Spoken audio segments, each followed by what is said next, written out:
La parole est à Monsieur le Président de la République de Côte d'Ivoire.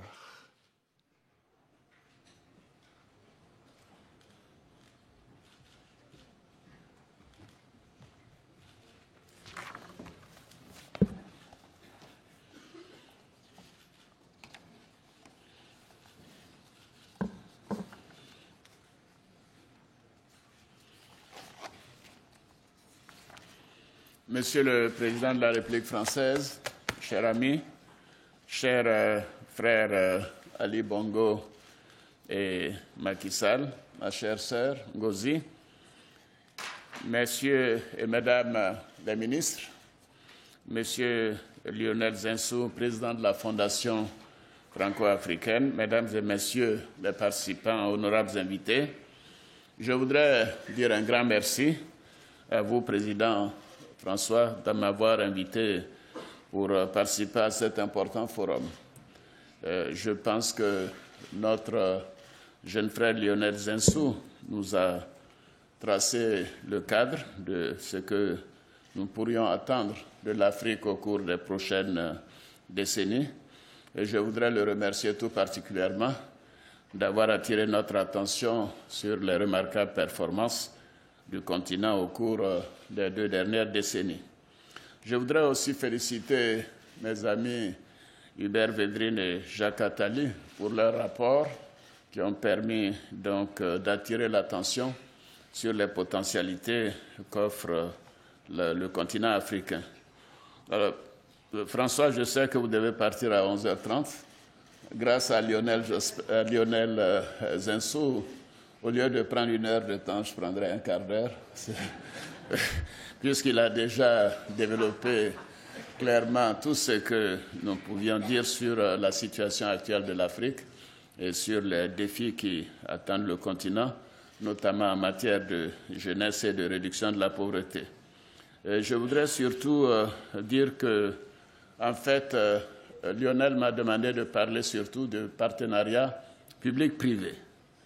Alors, je voudrais dire à l'audience qu'en réalité, cette notion de partenariat public-privé était déjà en vigueur en France au XVIIe siècle, parce que la délégation du pavage des rues de Paris et de l'enlèvement des ordures ménagères avait été donnée à une personne privée pour une durée de bail déterminée et pour un paiement, et c'était donc le départ du partenariat public-privé.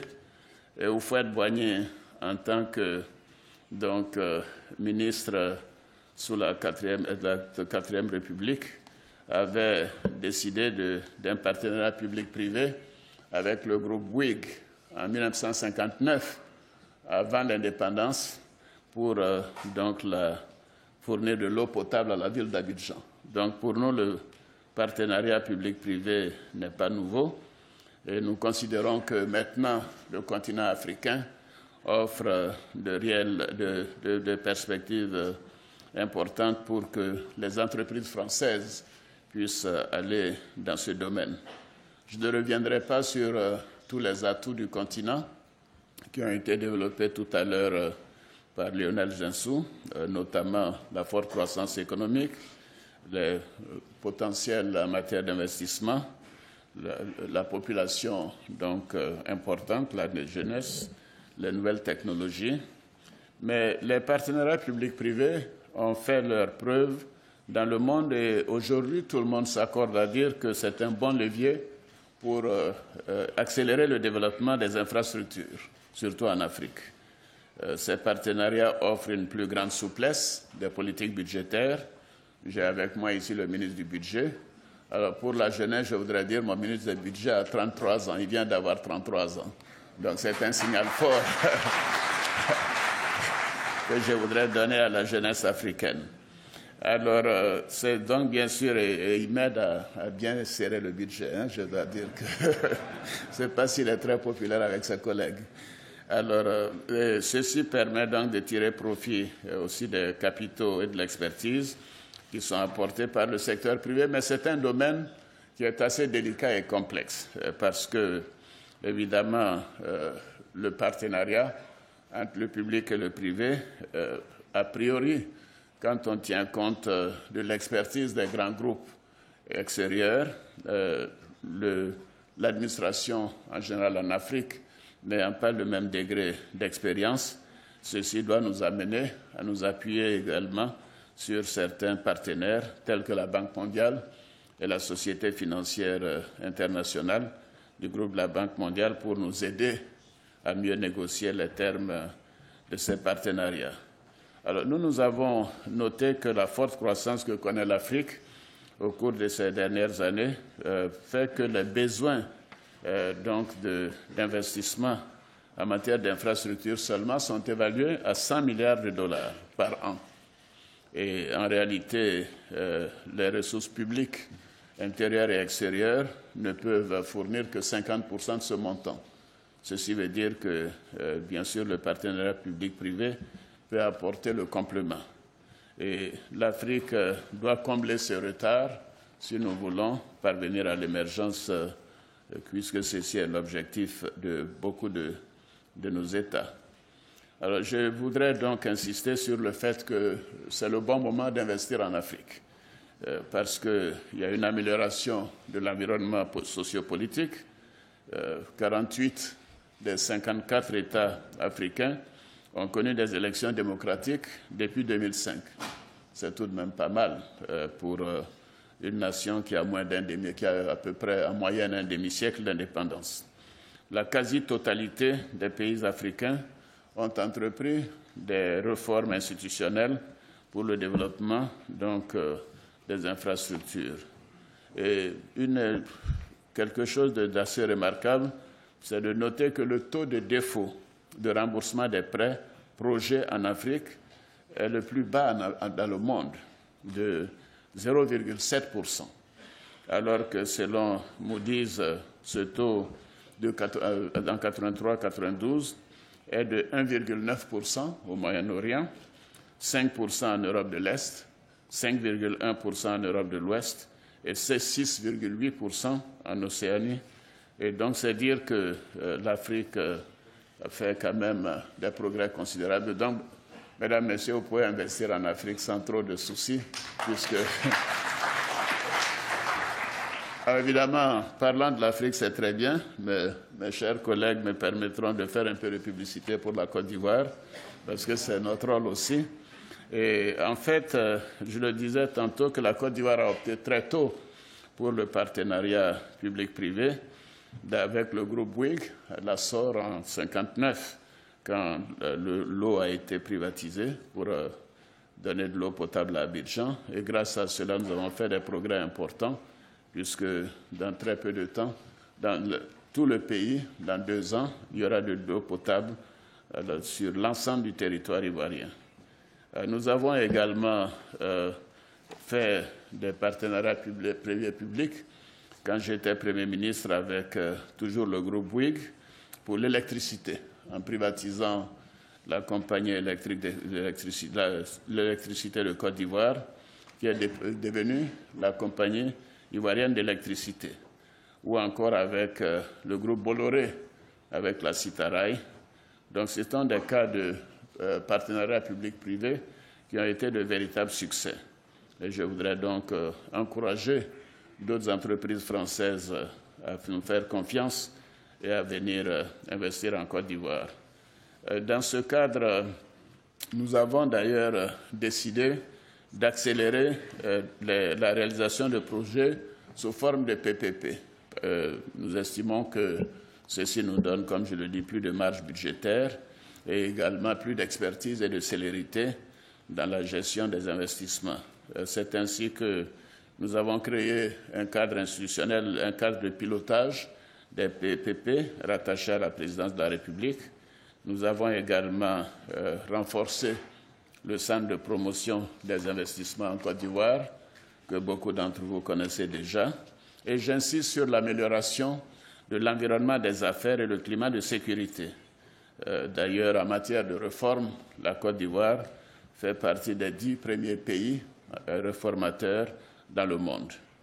Et nous avons également mis en place un fonds d'études doté de 50 milliards de francs CFA donc ceci fait 75 millions d'euros, car dans notre expérience, ce qui manque le plus en Afrique, c'est d'avoir des projets clés en main, des projets préparés par les autorités elles-mêmes qui peuvent être améliorés avec les partenaires extérieurs. Donc tout ceci nous a facilité la réalisation de projets structurants, générateurs d'emplois et de croissance. Et je cite à titre d'exemple le pont à péage Henri Konan Bédié, qui a reçu d'ailleurs le prix du London Stock Exchange en 2013. Et je me souviens que quand mes services m'avaient préparé mon discours pour l'inauguration de ce pont, le pont Henri Konan Bédié, le 16 décembre dernier, on m'avait dit que la Côte d'Ivoire était le premier pays à faire un pont de péage, un péage urbain. Alors je leur ai dit surtout pas, je suis bientôt en année électorale, il ne faut pas dire aux gens que je suis le premier à leur faire payer quelque chose pour traverser la ville. Mais c'est donc un élément de modernité. Et aujourd'hui, nous avons pratiquement 40 000 véhicules jour qui traversent ce pont Henri Konan Bédié pour aller de Cocody vers Marcory et l'aéroport. Nous avons également mis en concession le deuxième terminal à conteneurs du port d'Abidjan. Et nous sommes en train de terminer le barrage hydroélectrique de Soubré, qui permettra de porter l'offre d'électricité en Côte d'Ivoire à 2000 MW en 2018, soit la moitié de la production d'électricité du Nigeria à la date d'aujourd'hui. C'est-à-dire donc que la Côte d'Ivoire pourra fournir aux industries de l'électricité en abondance, à bon prix. Et je sais que ceci est essentiel pour les industries qui veulent s'installer en Côte d'Ivoire.